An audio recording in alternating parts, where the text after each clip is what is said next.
Dari kata inilah datang peripateo. Tidak pernah jalan. Sekarang harus jalan. Tidak pernah tahu kesucian. Tiba-tiba ikut Yesus, sudah mengenal apa artinya kesucian. Belajar hidup suci. Belajar hidup benar. Belum pernah puasa. Tahu-tahu. Ya. Jadi waktu di Istanbul, saudara. Dan berjalanlah. Sekarang lihat, ayat 9. Ayat 9. Dan pada saat itu juga, apa? Semula orang itu, lalu ia mengangkat tilam. Coba, anak kecil saja jalan mesti belajar dulu. Ini udah ngangkat tempat tidur. Dan berjalan. Tanpa belajar. 30 tahun nggak tahu bagaimana caranya jalan. Atau jalan. Mampu dia. Peripateo itu seperti itu. Mampu berjalan tanpa bantuan siapapun. Tadi ngomongnya nggak ada orang. Yesus bilang, aku nggak perlu orang. Aku perlu iman.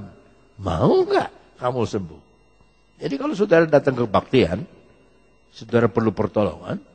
Mau nggak saudara dapat pertolongan? Itu persoalannya. Mau nggak saudara ditolong? Mau tidak saudara dapat jawaban kalau pulang kebaktian? Mau nggak saudara diberkati? Mau nggak saudara bahagia? Itu saja. Jangan banyak alasan. Tidak ada orang. Habis dia nggak peduli. Habis saya begini. Ya, itu bukan yang maksud Tuhan.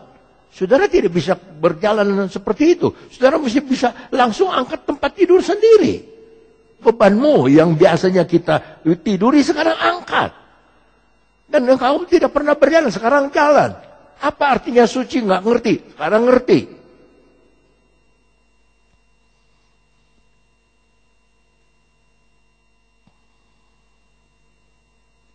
Di Istanbul, saudara, ketika kami sampai di hampir di mana ya? Di satu kota ya. Memang ini pasangan ini ragu-ragu, pasang suami istri. Ikut, tidak, ikut, tidak, ikut, tidak. Akhirnya tidak, akhirnya ikut.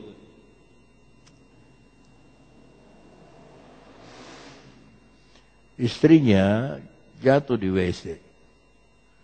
Langsung stroke.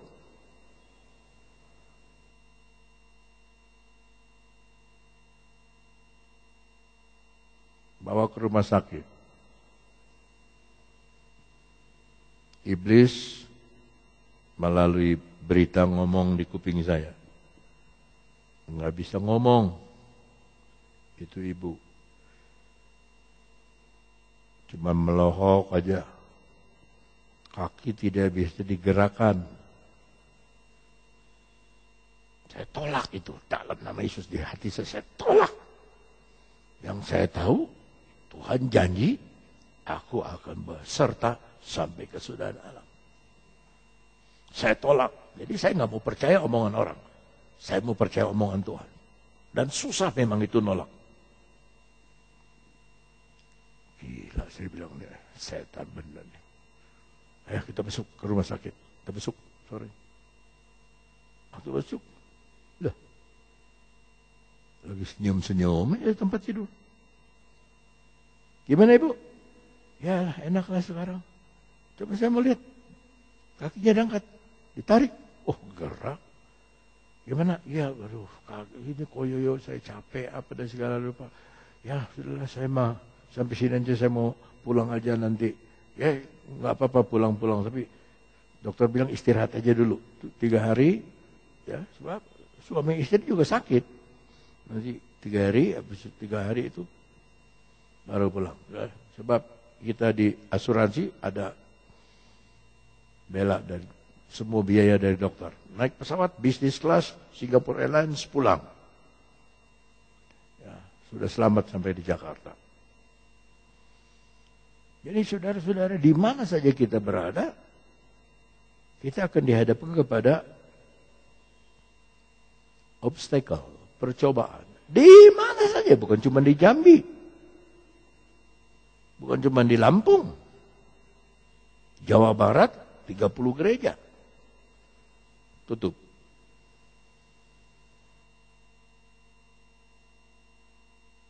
Jadi orang Kristen banyak susah. Ditekan.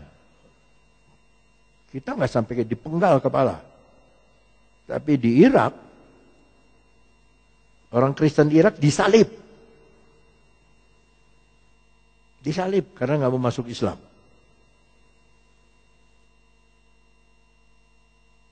10.000 orang jalan kaki. 15 jam.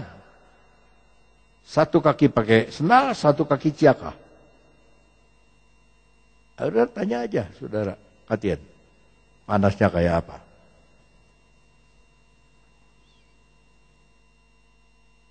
Itu kita duduk pakai bus yang ada AC. Masih panas. Ini jalan kaki. Ada anak, saudara. Amerika bom dulu. Bom dulu itu tentara jahat itu semua. Dibom baru makanan diturunkan. Baru dia bisa masuk Syria untuk melarikan diri. Itu kaum Yezidi. Islam. Diserang Islam. Gereja tua dari abad ke-6. Di mana Nabi Nuh mendarat di Ararat. Dibom. Hamba Tuhan tadi cerita.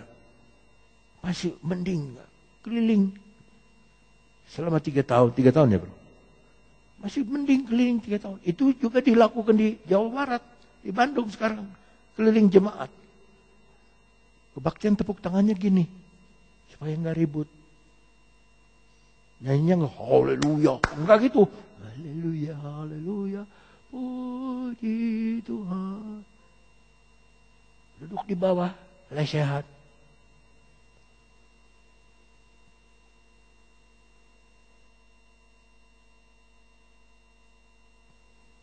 Menderita mereka. Nggak udah keluar dari rumah, nggak punya rumah lagi. Lihat sana, padang pasir terbuka. Lihat sana, nggak ada tempat tersembunyi. Ini kesalahan Obama. Dia tarik tentara Amerika dari sana. Nah ini penjahat dari Afghanistan. Dibayar oleh Qatar. Qatar mau balas dendam sebab minyak dia tidak boleh masuk lewat Syria melalui pipa, tidak diizinkan. Dibalasnya gini. Dia sewa orang. Yang di Indonesia mah pipiluan tuturuti muning. Saya yakin lebih cepat ikut ke sana lebih bagus. Supaya mereka tahu seperti apa. Tapi ada satu orang kulit putih dari Australia. Pegang kepala orang. Yang dia udah potong. Orang kulit putih ikut-ikutan. Yang uploadnya bapaknya di Australia. Jijik katanya. Perdana Menteri bilang menjijikkan. Jadi sekarang ini udah zaman antikris ini. Belum aja muncul orangnya. Makanya saudara harus penuh dengan Roh Kudus itu begitu. Kembali lagi kepada 3 Yohanes 1 ayat 4. Sama-sama kita baca. 2, 3. Bagiku tidak ada sukacita yang lebih besar daripada mendengar bahwa anak-anakku hidup dalam kebenaran. Hidup dalam kebenaran.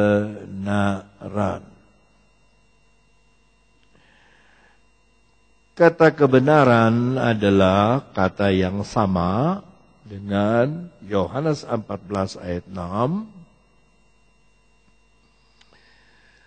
Akulah jalan, kebenaran. Mari sama-sama kita baca.